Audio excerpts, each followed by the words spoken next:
Hey, what's happening, YouTube? Welcome to my photography channel. My name is Jonathan, and I'm a portrait and event photographer at Eyewitness Photography. Today's video is about my first attempt at painting a canvas backdrop for photography and the mistakes that I made.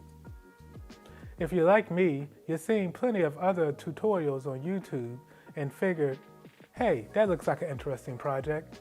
Well, this past May, I decided to finally give it a try.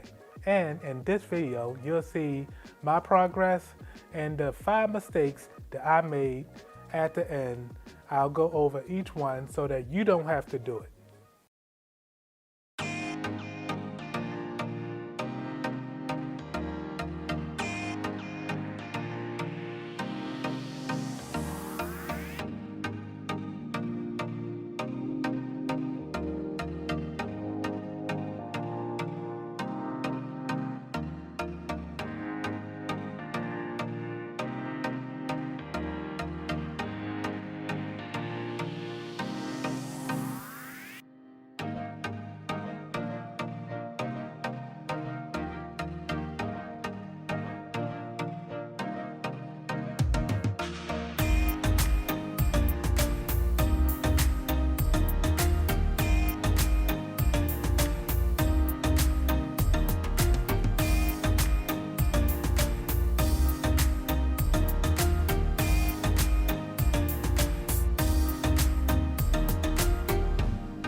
Okay, as you can see, I didn't quite finish filming the entire video.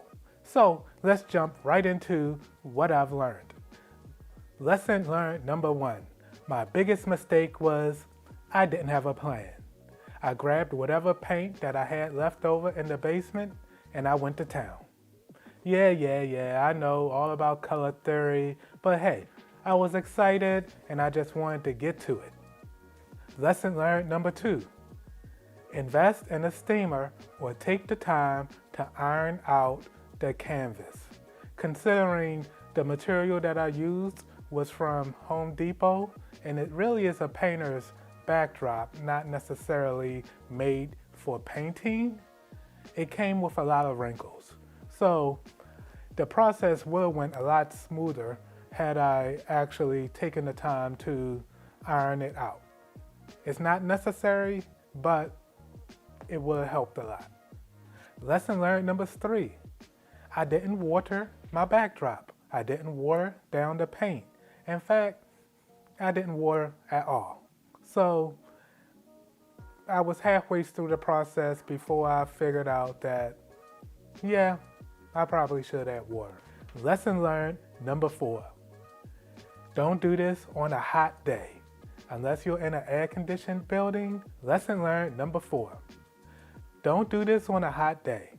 Here in Maryland, the humidity level was about 85–90% that day, and I was sweating a ton. And that sapped my motivation as I was going along, and it did, I think, overall affect how the backdrop turned out in the end. Lesson number 5. I didn't invest in a sea sponge because I figured, it's a sea sponge. A regular sponge should do. Well, guess what? It actually does make a difference when you're trying to add texture to the background.